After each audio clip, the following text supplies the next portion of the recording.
Ladies and gentlemen, good day and welcome to the conference call of Apcotex Industries Limited. As a reminder, all participant lines will be in the listen-only mode. There will be an opportunity for you to ask questions after the presentation concludes. Should you need assistance during the conference call, please signal for an operator by pressing star then 0 on your touchtone phone. Please note that this conference is being recorded. I now hand the conference over to Mr. Anuj Sonpal from Valorem Advisors. Thank you, and over to you, sir. Thank you. Good evening, everyone, and a warm welcome to you all. My name is Anuj Sonpal from Valorem Advisors. We represent the investor relations of Apcotex Industries Limited. On behalf of the company, I would like to thank you all for participating in the company's earnings conference call for the first quarter of financial year 2022. Before we begin, I'd like to mention a short cautionary statement. Some of the statements made in today's earnings conference call may be forward-looking in nature. Such forward-looking statements are subject to risks and uncertainties which could cause actual results to differ from those anticipated. Such statements are based on management's beliefs as well as assumptions made by and information currently available to management. Audiences are cautioned not to place any undue reliance on these forward-looking statements in making any investment decisions. The purpose of today's earnings conference call is purely to educate and bring awareness about the company's fundamental business and financial quarter under review. Let me now introduce you to the management of Apcotex Industries Limited participating with us in today's earnings call. We have with us Mr. Abhiraj Choksey, Managing Director, Mr. Sachin Karwa, Chief Financial Officer, and Mr. Anand Kumashi, Company Secretary. Without much delay, I request Mr. Anand Kumashi to give his opening remarks. Thank you, and over to you, sir. Thank you, Anuj. Good evening and welcome everyone to this earnings conference call for the first quarter of FY22 under review. Along with me in today's earnings call, I have our Managing Director, Mr. Abhiraj Choksey, and Mr. Sachin Karwa, the Chief Financial Officer. I hope you had an opportunity to review the financial statements and earnings presentation, which has been circulated and uploaded on the website and the stock exchanges. To brief you on the financial performance for the first quarter of the financial FY22, the revenue from the operations was around 185 crores, with operating EBITDA at 29 crores, with EBITDA margin at 15.82%. While the net profit was 22 crores with PAT margin at 11.83%. As you can see, the results are flattish as compared to the previous quarter on account of slightly lower volume due to second wave of COVID-19 and partial maintenance shutdown at Taloja plant during the month of June 2021. On the capex front, all debottlenecking projects will be completed in Q2 of FY22, which will give an additional revenue of around 60 to 70 crores per annum once completed. We have also obtained an initial environmental clearance in Q1 to start the construction for 2 new brownfield projects, one each at Wali and Taloja plant. The total capex for these new projects are expected to be around 140 to 150 crores, which will be incurred over next 4 quarters. On the anti-dumping duty front, on NBR for both the petitions, after a thorough investigation, DGTR recommended an anti-dumping duty, but the Ministry of Finance has decided not to notify the duties. As of now, no anti-dumping duty exists for NBR imports into India. And lastly, the Taloja plant 3 years agreement with the unionized workmen was amicably signed in this quarter. With this, I would like to open the call question answers. Thank you. Thank you very much, sir. Ladies and gentlemen, we will now begin the question and answer session. Anyone who wishes to ask a question may press star and 1 on their touchtone telephone. If you wish to remove yourself from the question queue, you may press star and 2. Participants are requested to use handset while asking questions. Ladies and gentlemen, we will wait for a moment while the question queue assembles. To ask a question, please press star and 1. The first question is from the line of Ankit Kanodia from Smart Sync Services. Please go ahead. Thank you. So we have got an EBITDA margin of almost 16%. How confident are we that it can be sustained throughout the year, and why? Thank you, Ankit, for your question. Can you hear me? Yeah, I can hear you. Okay. Please go ahead. This is Abhiraj Choksey. Yeah. So thanks for your question. As we have been mentioning in previous con calls, and I think you have been part of a few con calls, we have consciously made an effort to increase our margins from sort of the low teens, in fact 10-11%, to almost the last now 3 to 4 quarters, we've consistently been doing somewhere between 14 to 16%. So we feel fairly confident that at least this 14 to 15 number is doable. We are at high capacity margins, high capacity utilizations. That's why it's helping. And therefore, we have been able to also improve our product portfolio, product margins, and manage our customer margins as well as product-wise margins better. We feel fairly confident that, of course, there'll be, a couple of quarters where we may see some ups and downs in our kind of business. That does happen. But on average, I think we're fairly confident of doing somewhere in the mid-teens now.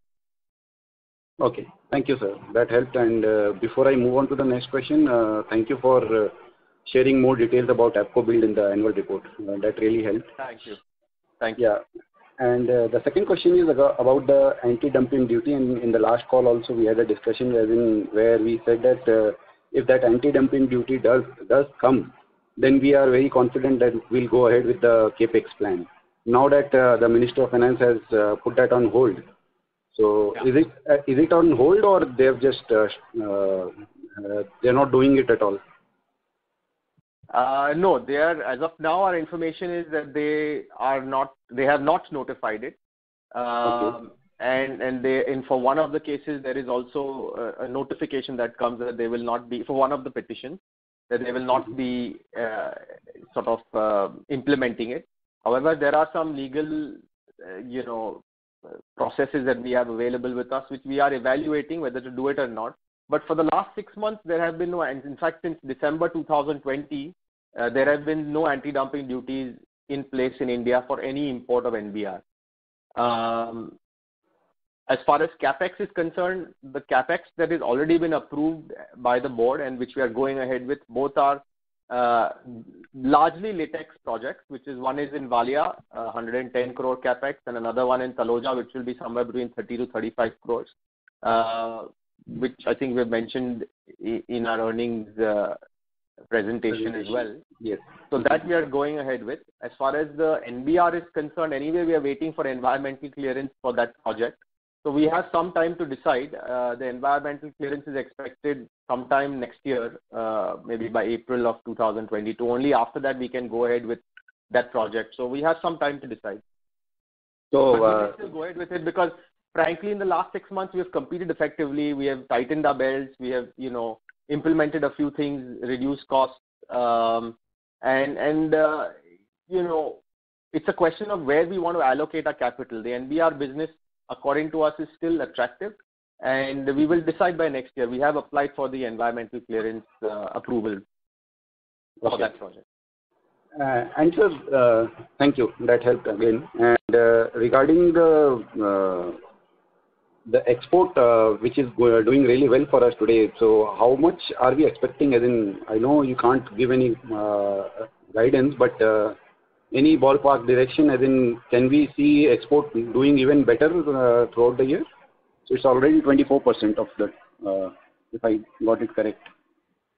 Yeah, it is. This last quarter was 24%. There were two reasons though, and frankly, it's not that we're doing exports for the sake of doing exports. One was, of course, we wanted to de-risk out of India because, if something like what happened, lockdowns, we've seen a couple of times in the last year where India has gone through lockdown. So we were therefore able to quickly, even in April and May when we had this problem in India, we were able to quickly pivot and make sure we, didn't lose sales and were able to sell more in the export market. Now that percentage may vary. It may be 20% next quarter if the domestic market picks up.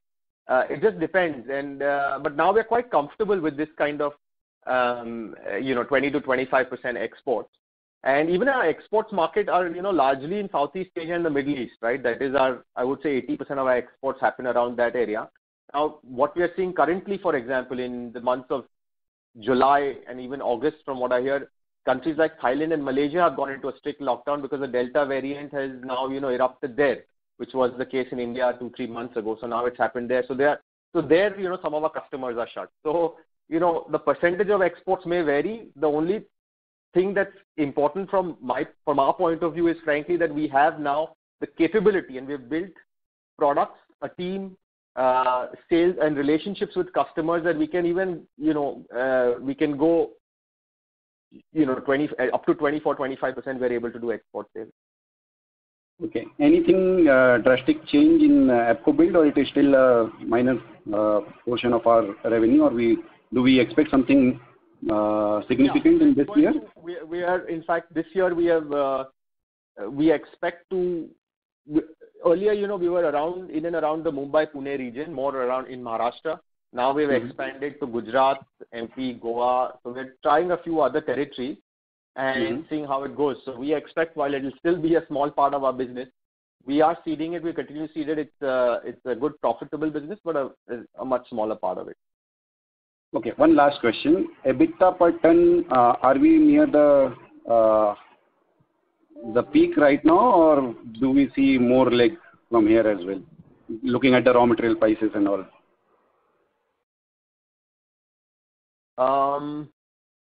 I know you don't share the exact number of EBITDA, but if directionally, if you can. But frankly, we feel comfortable with these numbers. I don't know if it's at the peak or not, but yeah, I mean, the raw material prices have been rising for the last few months, as you know. I'm not sure. It's difficult to say, but we feel confident that this kind of EBITDA numbers are possible going forward as well. Okay. Thank you. Thank you so much for. Okay. Thanks. Thank you, Ankit. Thank you very much. Ladies and gentlemen, we would request all the participants to limit their questions to 2 questions per participant. Time permitting, you may return to the queue for your follow-up questions. Also, we would like to remind participants that you may press star and 1 to ask a question.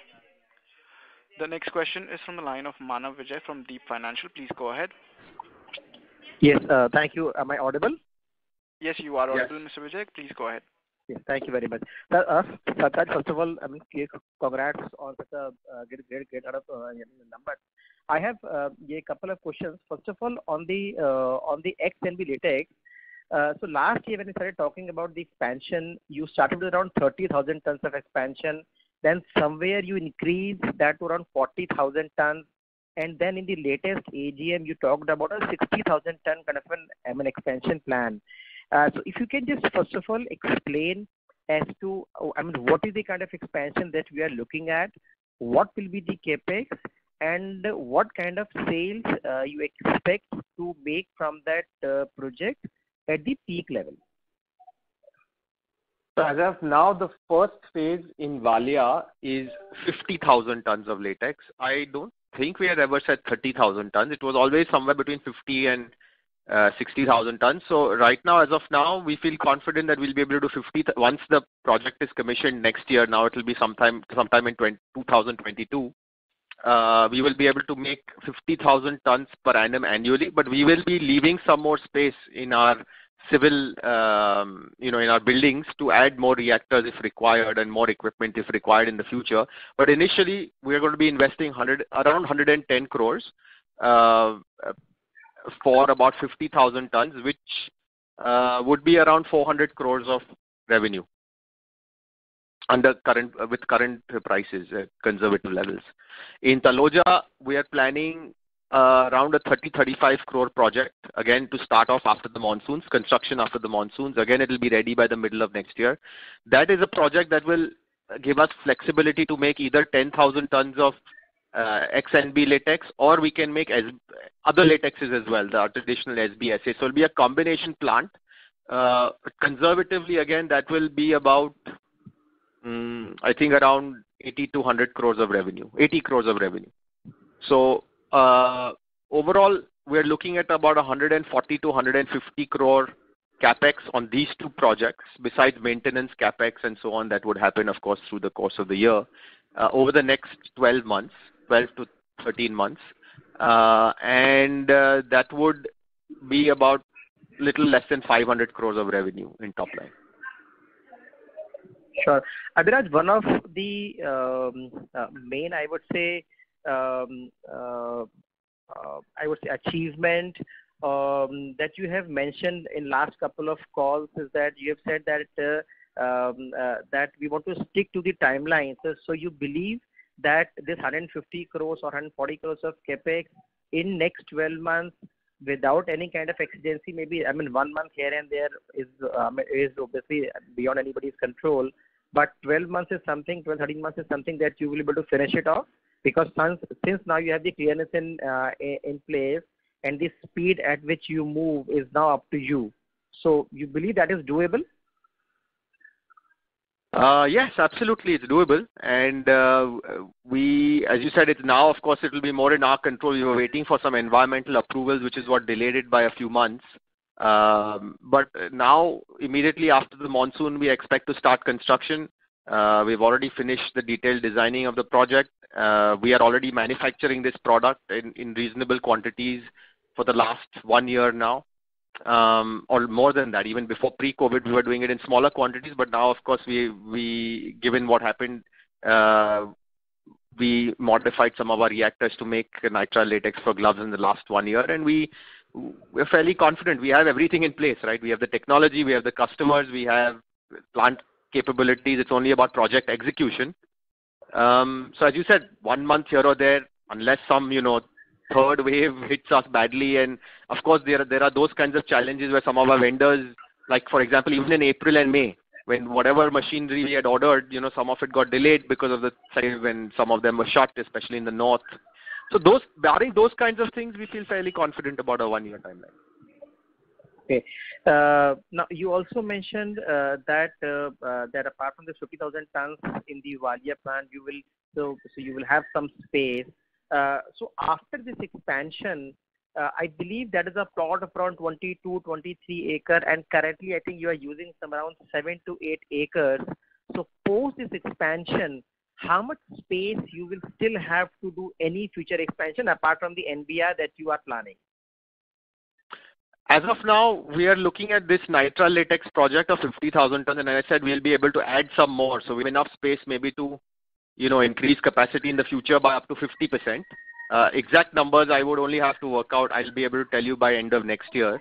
But for nitrile and then NBR, and yeah, that's it. I think beyond that, I don't think we'll have more space.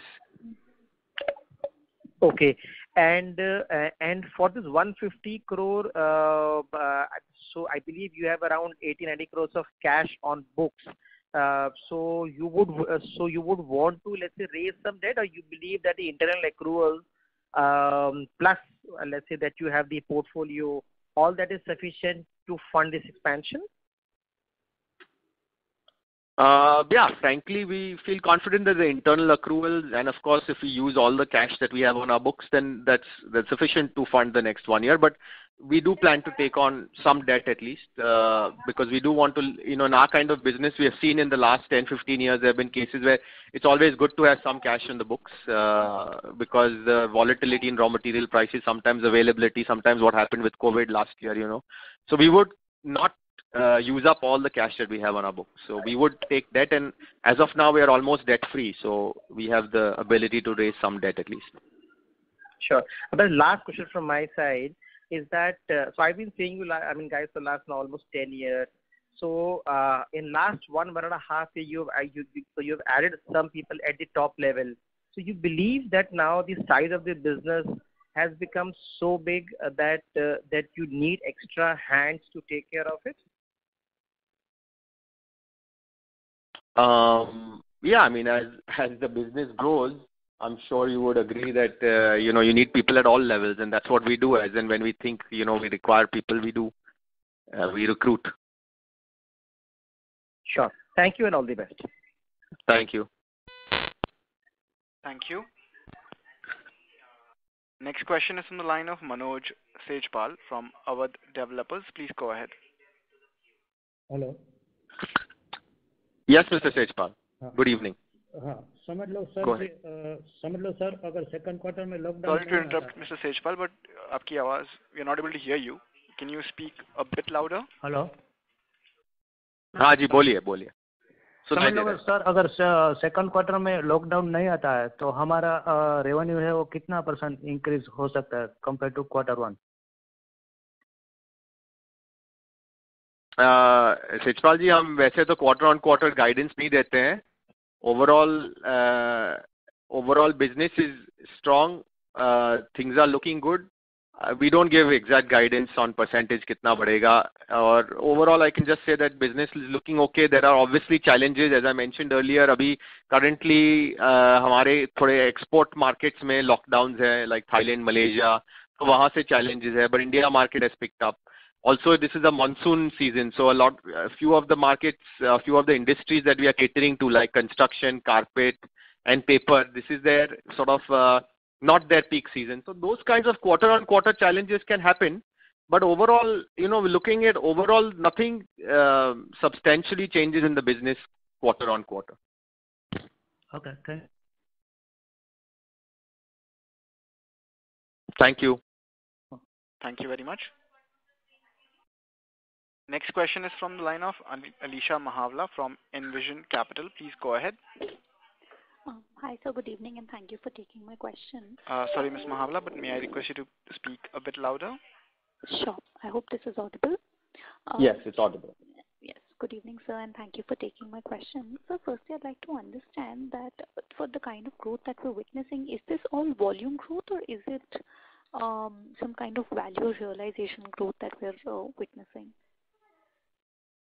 Compared to which period? Obviously, while I understand that Q1 is on a low base, but in general, over the last 1 year, for the kind of growth that we've seen, just wanted to understand that is it a volume growth or is it a realization growth, or are we seeing a mix of maybe the volumes are going up, but maybe the realizations are correcting? Just want to get some kind of sense. So if you see the last 1 year, then of course we've had mostly it's around volume growth. But if you see the last 1 quarter, yes, realizations have also gone up. So it's a combination of realization and volume. For example, if you compare Q1 of this year, which is this quarter, compared to the previous quarter, which is Q4 of last year, the top line is about the same. It's about flat, but frankly, our volumes have been a little bit lower. We don't give exact numbers, but I would say in the single-digit percentage lower. And the main reason is because we had a long partial shutdown in our Taloja plant, which affected production, and partly also because of the lockdowns in India that affected sales in some of our segments. Some of our customers were shut in, especially in the north, for weeks, 3-4 weeks, because of a lot of COVID cases. So obviously those kinds of things happened in Q1 that were not there in Q4. But by and large, if you were to compare a whole year, it's been largely volume growth driven. Got it. Thank you, sir. The Yeah. other thing that I wanted to understand was that this quarterly run rate of about 180-190 crores that we're doing, we can maintain this with our existing capacities, or is there scope to improve this with the current capacities? Yeah. So we have invested in the last 5-6 months, and we continue, and I think that's also mentioned in the investor presentation, is that we have spent some amount for debottlenecking, and which will increase capacity by about 10-15%, somewhere between 10 to 15%, which will obviously keep us going for the next 1 year. And after that, of course, these 2 new projects are coming up as well by next year. Sure. And the last question that I have is for the new capacity for the brownfield that you're doing that is expected in FY23, you're expecting it to be utilized in about 2 odd years, or in general, does it take longer to get utilized? I think that would be a conservative assumption, but we obviously would like to do it quicker than that. It will take time as soon as it gets commissioned, because a lot of our customers would, because even though it's in the same plant, it's a new plant, right? And so it's a new building, new reactors. So our customers would sort of slowly ramp up. I'm hoping we can do it in 6 months to 1 year, but certainly, definitely in 2 years we'll be able to ramp it up. Okay, thank you, sir. Thank you very much. Next question is from the line of Satyan Wadhwa from Profusion Capital. Please go ahead. Hi, you mentioned that raw material prices are inching up. Just wanted to get a sense of how much end product prices are moving as well, so that is there likely to be a compression in margins in the near term or in expansion? And B, if you could shed some light on when the new brownfield expansions will be ready and how much they would contribute to the top line in FY23, and what is the full capacity top line contribution likely in FY24 at current pricing? To answer your first question, we are in general our endeavor is always to pass along the cost increase. And by and large, we've been successful. So even, for example, in Q1 compared to Q4, we were able to pass on the cost increase. And in fact, we may have done a little bit better than that. Therefore, our EBITDA margins were frankly a little bit better than or around the same as Q4. Or our EBITDA was around the same as Q4. As far as the projects is concerned, look, we expect it to be sometime, by the next con call, I should have a more accurate number, because we have recently received these approvals and our projects team is now reworking the entire timeline and schedule, but we expect it to be sometime in the middle of next calendar year. So sometime in the middle of 22. And as I was telling the previous caller that we'd want to ramp it up in less than 1 year. So it's very hard to exactly pinpoint what would be the revenue extra generated only for FY23. But overall, as I said, at full capacity with the new volume, we expect revenue of about 500 crores to be generated from the new capex. But how much was that at full capacity? 500 crores per year. Additional. 500 crores. Okay, great. Thank you. Thank you. Thank you very much. Next question is from the line of Abhishek Basumalik from IntelSense Capital. Please go ahead. Hi, thanks for taking my call. I just wanted to understand a little bit, on the lay of the land for your latex gloves space, because I've been reading up a little bit and I find that there is I was looking through, chemicals and Kumo and some of the other players in the space, and they seem to be saying that there is a very large demand which is there. So basically wanted to understand, also Top Gloves. So trying to understand what are your thoughts on the demand scenario and what kind of volumes you're expecting, say, in the near term or the medium term, and especially when you're competing with other MNCs. And what would be your competitive advantage if there is any? Yeah. So one is that even pre-COVID, we had identified this product range way back in 2015-16 as something that was worth looking at because of two reasons. One is general, the level of hygiene going up in Asia, nitrile latex or nitrile gloves taking more of the market share from natural latex gloves because they have some inherent properties that are better than natural latex gloves, and the competitive scenario or the competitive space being limited. There are a handful of players, mostly in Asia, that manufacture this product. So we had identified it 4 or 5 years ago. It took us 2-3 years to develop the product. We started selling, started building customer relationships, and now we're at a stage where we're selling reasonable quantities of this product for the last 1 year and then investing more into it. So overall, I would say, look, the space of nitrile gloves and latex pre-COVID was obviously attractive.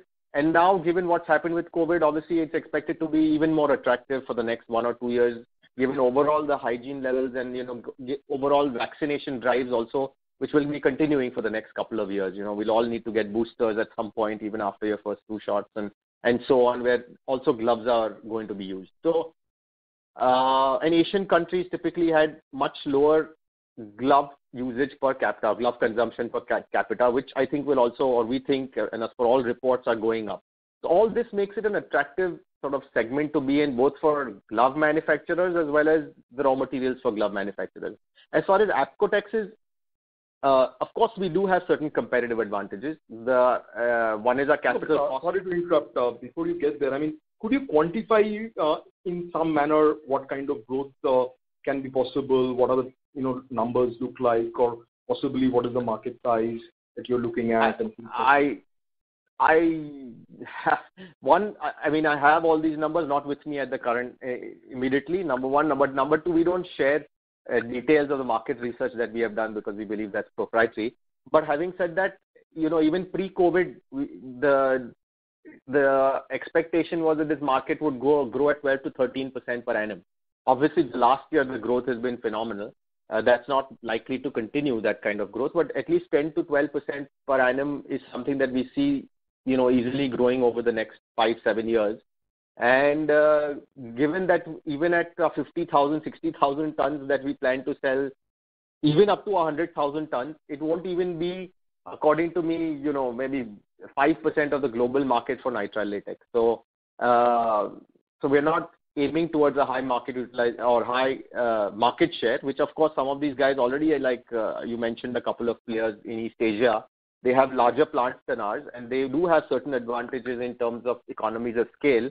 But I believe we have certain advantages in the way we have developed a product and the way we make it in terms of cost, as well as some amount of quality parameters also where we think we're stronger than them. So we do have some advantage, competitive advantages as well. Okay, cool. Thank you. Thanks. Thank you. Thank you. Next question is from the line of Nikhil from Perpetual Investment Advisors. Please go ahead. Yeah. Hi, Abhiraj. Congrats on a good quarter. So my question is about IOCL has announced plans to build a styrene plant in Panipat, which might take a couple of years. And if we assume that another company plans to add a plant for acrylonitrile, we'll have all three monomers being produced in the country. So what is your opinion on how does this change the downstream industry? Does it open newer markets, a market for newer products for us? Or will it only help in reduce of working capital and help with logistics costs and further increase the pace of import substitution? Yeah. No, absolutely. I think it's absolutely critical in terms of having some of these monomers, which I believe are critical building blocks if a country wants to develop in industry, a downstream industry. Because more than the cost, I think the issue is when you have security of supplies and when you have strategic players, strategic supply of these products in the country, it really gives people like us a huge level of confidence to put in more investments, downstream. Today, one of the things that we look at is these kind of things. We are unnecessarily, as you said, having large inventories, more working capital, and we're still dependent on imports for a lot of things. So acrylonitrile, you mentioned, just a few months ago, there was a huge shortage. In fact, a lot of companies using acrylonitrile in India had a shortage. They had to shut down their plants for 2-3 weeks. Now those kinds of things don't happen if there is at least some amount of inventory or some amount of supply that's within India. So I think it's extremely critical. Whether we'll be able to, just because of that, have new products, I don't think so. I mean, that's an internal issue. That's our internal R&D, and that's, depending on the competitive landscape. So that's a different issue, but it will certainly give us a lot of confidence to invest more. Okay. So, I think that more or less it will increase the pace of import substitution. Then it will make you aggressive in terms of capex going Absolutely, forward. Yeah, because, for example, going forward, once both our plants are completely utilized, and we've been discussing at the senior management level and the board level, is also that, if we want to, the next phase, if we want to do a greenfield project, one of the important considerations is raw material availability. Then why would we, there is option to do it in other parts of the world. Why do it only in India? And raw material availability is a huge consideration. By then, if there are raw materials that are available in India, then, that makes the case for India better for us. So, yeah, of course, that helps. Yeah, so I think you sort of just touched on my next question. So I wanted to ask, so now if you are planning a third plant, can we expect it to be in a petrochemical complex where there is consistent supply of butadiene, so which will again help you save on working capital and logistics? Yeah, absolutely. It's not easy because we have to work with other parties to make that happen, considering we don't have our own petrochemical plant. But certainly, yeah, that's one of the big considerations for future expansion. Okay. That's it for me. Yeah. Thank you and all the best. Thank you. Thank you very much. Thank you, Nikhil. Thank you very much. Next question is from the line of Amar Maurya from AlfAccurate. Please go ahead. Hi, Abhiraj. Am I audible? You are audible, Amar. but Go ahead. feeble. Mr. Maurya, please speak a bit loud. So, Abhiraj, my question was pretty long term. I had watching this company from last 10, 11 years. So one thing is that there is a fair amount of visibility you reaching to 1,000 crore revenue either by 23 or by 24. Now, the thing which I asked you 10 years back that, broadly at that point of time you were having 5 chemistries which were at certain level and you were already a market leader. I think the same kind of situation now looks in a majority of your chemistry except the gloves latex. So how do you plan to change the whole course of the business, or how you plan to include new products into the business so that the next level of growth can come faster and probably the size which we are at 1,000 crore can become double in next 3-4 years? Yeah, so frankly, we have in the last few years seen opportunities. What we have done is we have realized what our strengths are and played to our strengths. Therefore, the acquisition that we made 5 years ago was also with an objective that, look, we understand the chemistry. It was a new product and new market for us, but we understood the chemistry and we added value. We turned around the company. And now we're building in that facility because at that time also we knew that nitrile latex was something we wanted to get into.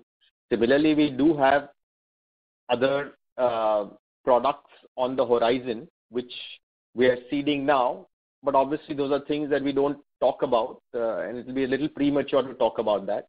But certainly we do have plans to try and develop other products, again keeping in mind our strength and keeping in mind the market opportunity. We do have a few things in mind that we're working on.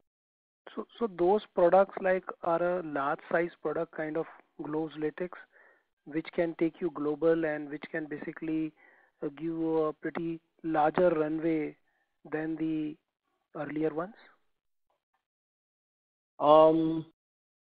Well, there is 1 or 2 products that are more specialty, don't have the kind of global market size that nitrile latex, for example, does, or styrene butadiene latex, for example, does.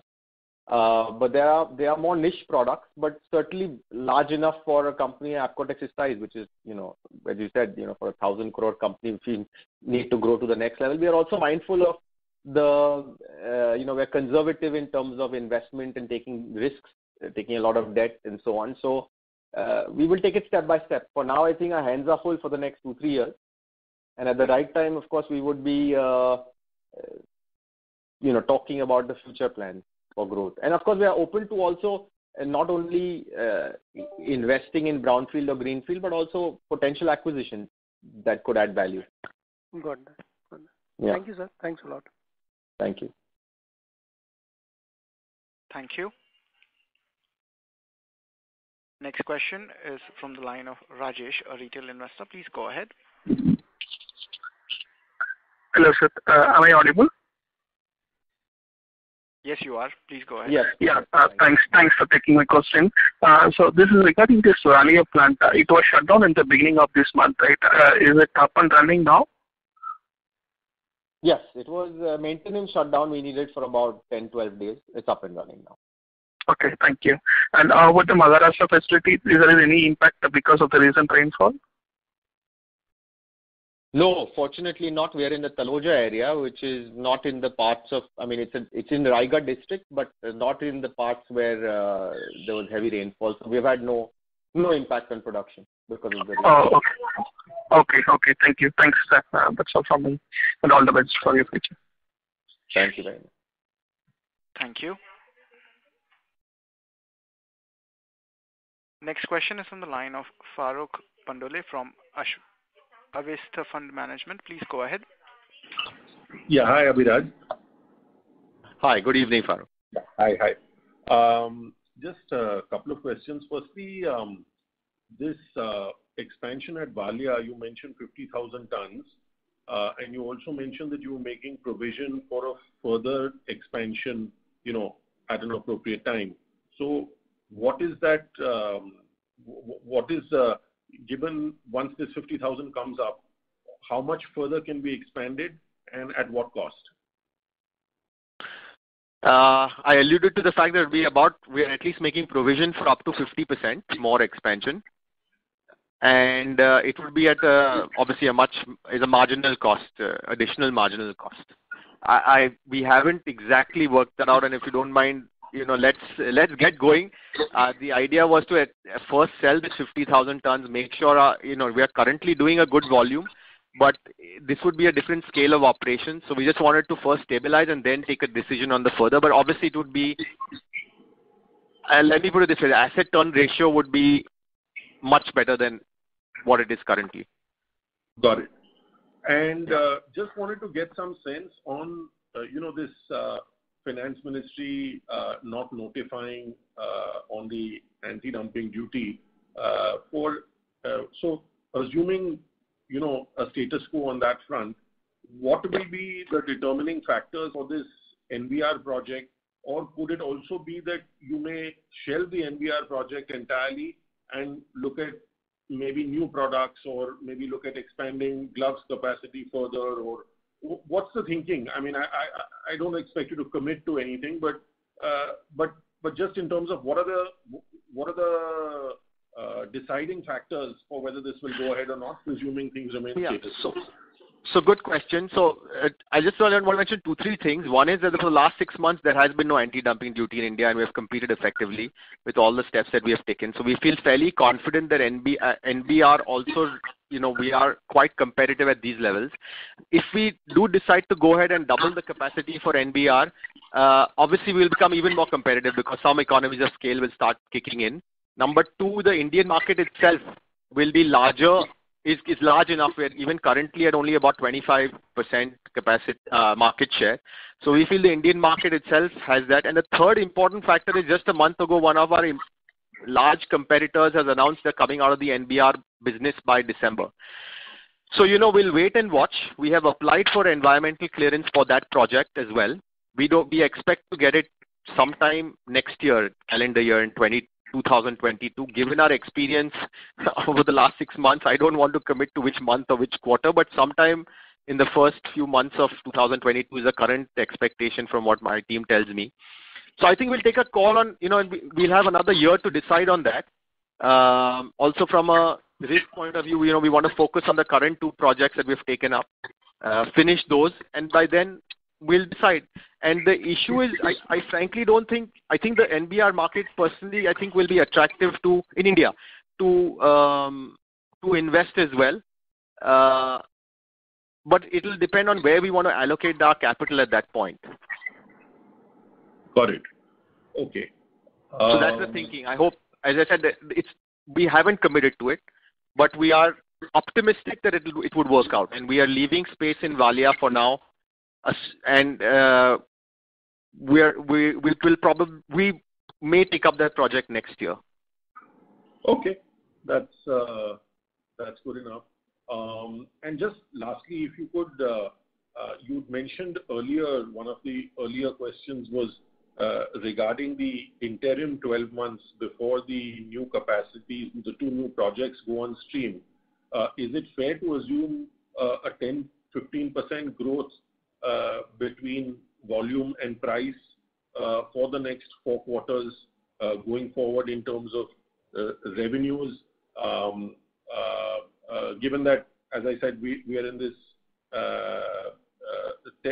zone of being high on our capacity utilization at this point in time, and still 4 quarters away from the new projects.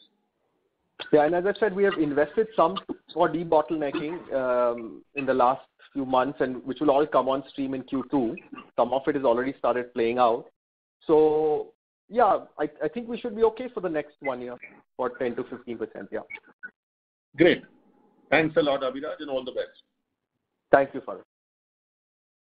Thank you.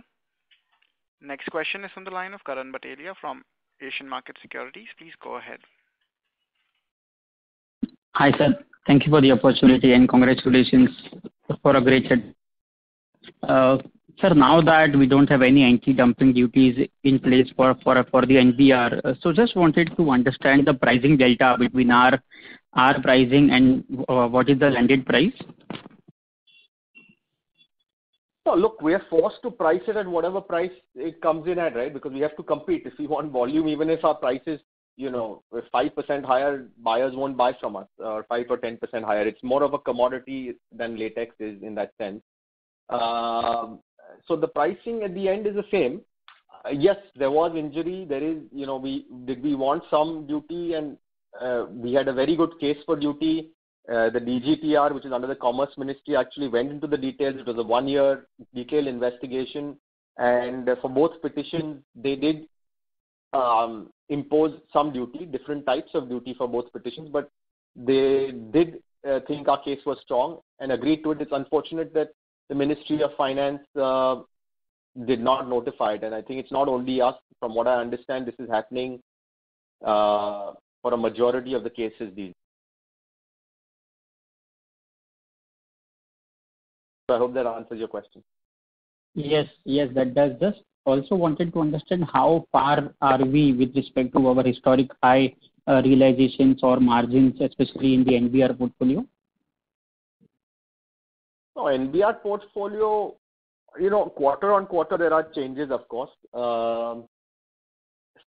Certainly NBR in the last 3 to 4 months has not been the historic high margins because we went through April and May where we had really because of the lockdowns, especially the automotive industry in the north went through some trouble. So it hasn't been historical highs recently. Right. So just wanted to understand how far are we? Is it a 10% or a 20% lower in terms of pricing or in terms of margins? I don't have the exact numbers with me right now. Right. No issues. And just one last question, if I go ahead. We are catering to varied set of industries in latex. So how is the overall sense for FY22? Which industry you feel can grow faster and which can be a laggard or which can be a flattish industry? We supply, as to several industries: paper, carpet, construction, auto, gloves, a lot of industrial rubber parts. And what we've been seeing for the last 6 months is a fairly, at least in India, fairly bullish trend, and everyone seems to in general feel that this year is going to be quite strong for them. However, we have to wait and watch, and the way we are building our business at least is that we're making sure that from an industry point of view and from a geographical point of view, we're de-risked. And in case one of the industries doesn't do well even, at least some of the volumes can be pushed into another industry. So we're trying to de-risk from that. But yeah, in general, it seems that our customers seem to be quite bullish for the next year. Right. Yeah, that was helpful. Thank you for the detailed answer. Thank you. Thank you. Next question is on the line of Vinay Nagori, an individual investor. Please go ahead. Hi, Abhiraj. Congratulations on the great set of numbers. So my first question is, now for the last 3 quarters, we've been spending on repairs and maintenance to make our reactors fungible. So going forward from the next quarter, as you had guided before, do we expect some operating leverage coming from here?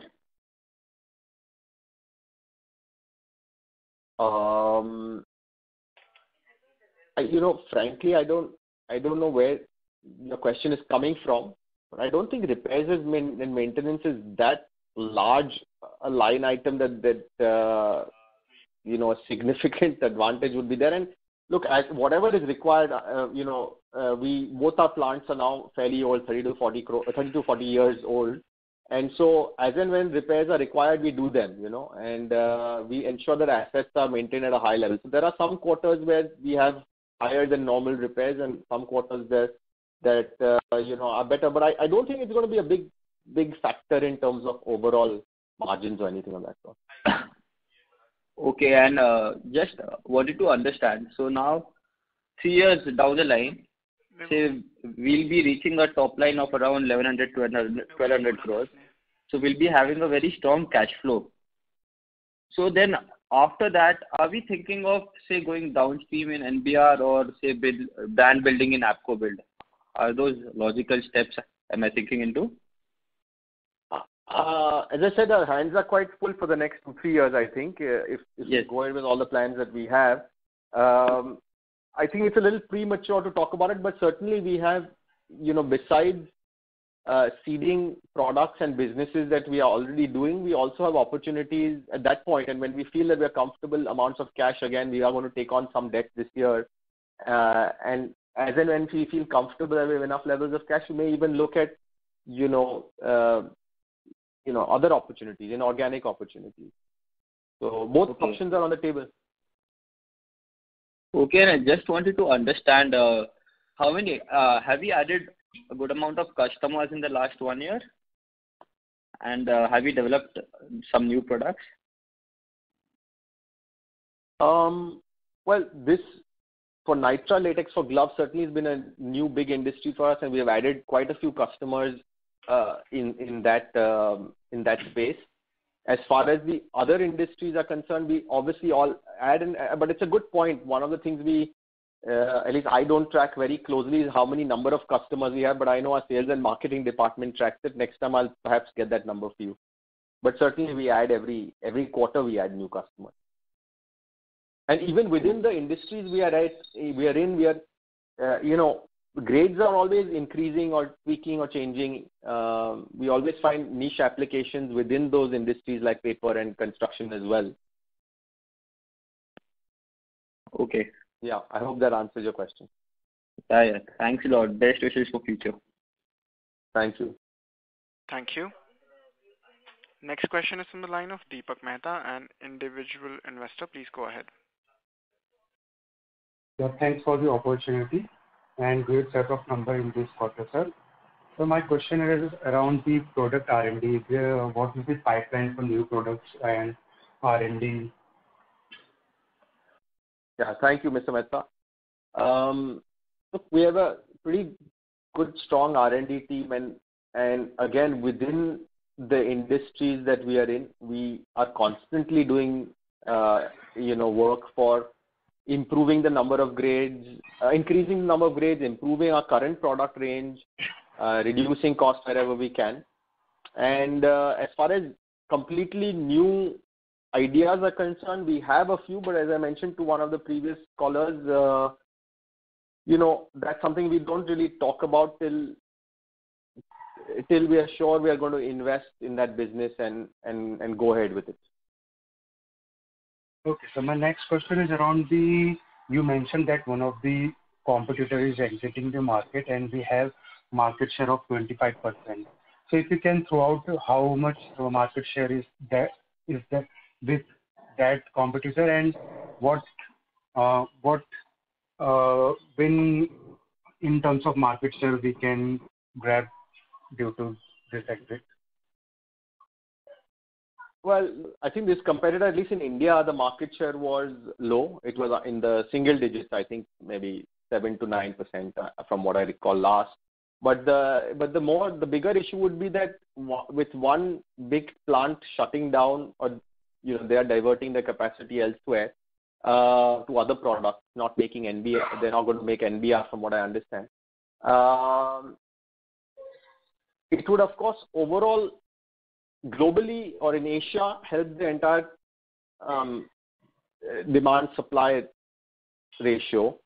And I'm not sure if immediately we'll be able to increase market share by too much, because we are already running at pretty close to 100% utilization for the Indian market. So if we feel the margins are good enough, next year we will, double the capacity of NBR and then take a call going forward. Okay, so thank you so much. I will get in the queue. Thank you. Thank you.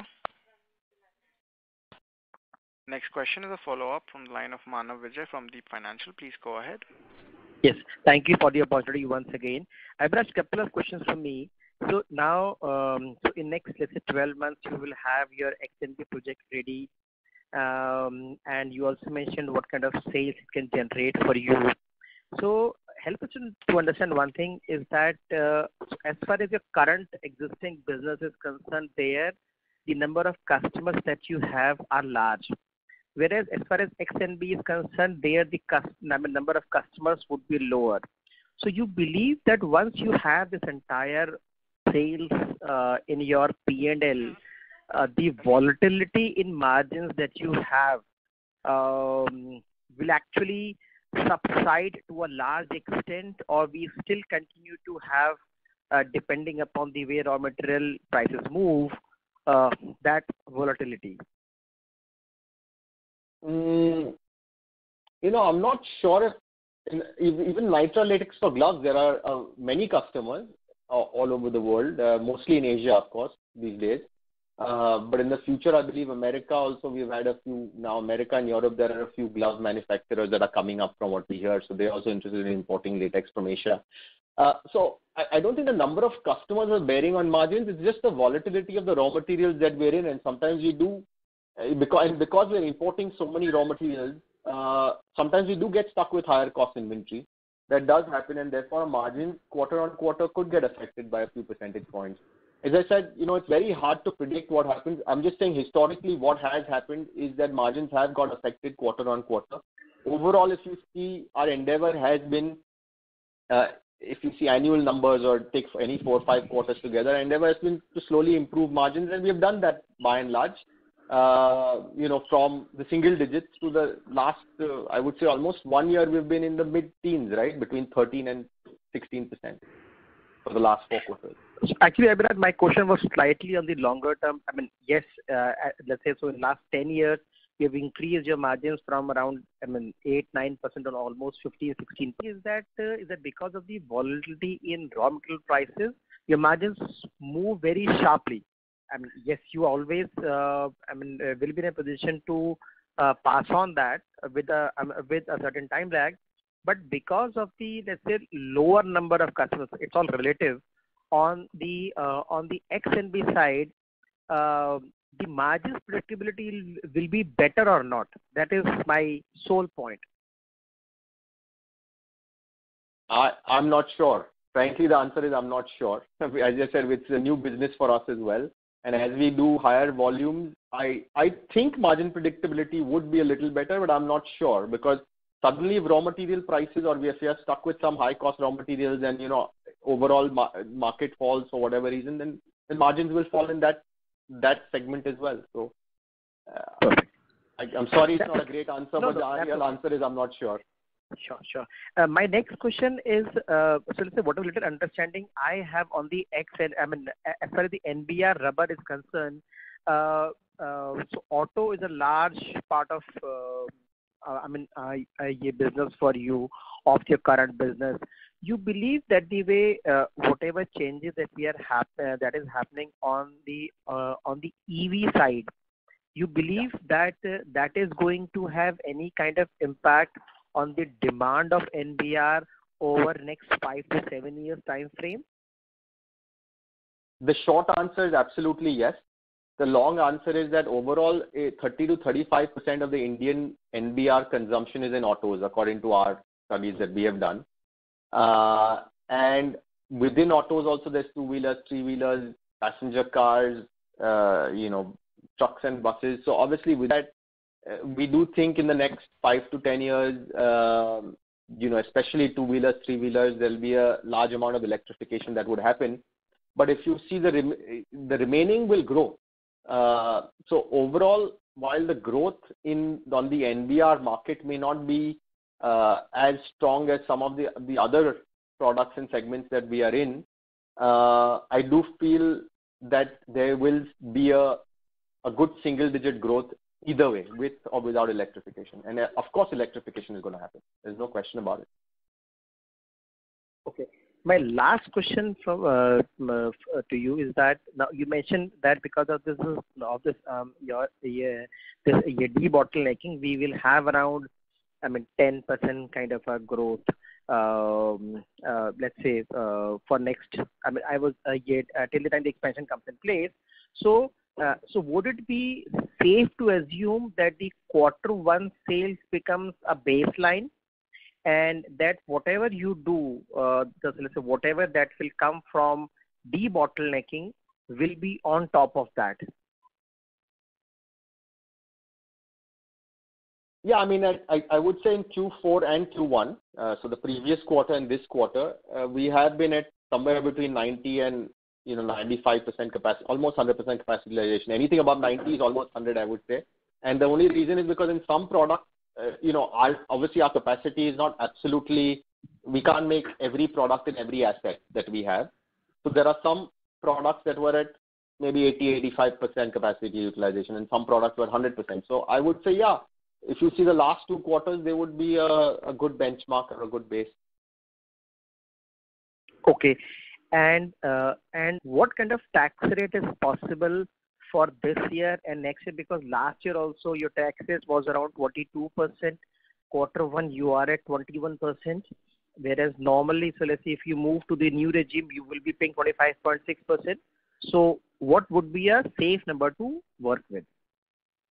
Yeah, I think we had some carry forward, that credits that we could take for a couple of reasons. I believe they've come to an end. We don't have any more credits, so I think the safe assumption would be 25%. Sure. Thank you and all the best. Thank you. Thank you. Next question is from Darshita Shah from Axis Securities. Please go ahead. Hi, am I audible? Yes, you are. Please go ahead. Yes, go ahead. Hi. So thank you for the opportunity and congratulations on the good set of numbers. Most of my questions are already answered. I just needed the revenue contribution between the segments that we have, that is latex, HSR and NBR, for the current quarter and also for FY21 if possible. FY21, I think it was overall about 55% latex and 45% rubber. In Q1, I think it was more latex because some of our rubber customers were affected due to the lockdown in India. So I don't have the exact number, but it would be more latex, maybe 60-65% latex in Q1. But on average, I think we expect latex to be going forward at least about 55-60% and the rest rubber. So. Okay, all right. That's it from my side. Thank you. Yeah, that's it. Thank you. Thank you very much, Michelle. Thank you. Ladies and gentlemen, that was the last question for today. I now hand over the conference to the management for closing comments. Over to you. Thank you very much. Thank you for once again joining us, ladies and gentlemen. We look forward to meeting you next quarter again. Till then, stay safe. Thank you again. Thank you very much. Ladies and gentlemen, on behalf of Apcotex Industries, that concludes today's conference call. Thank you all for joining us, and you may now disconnect your lines.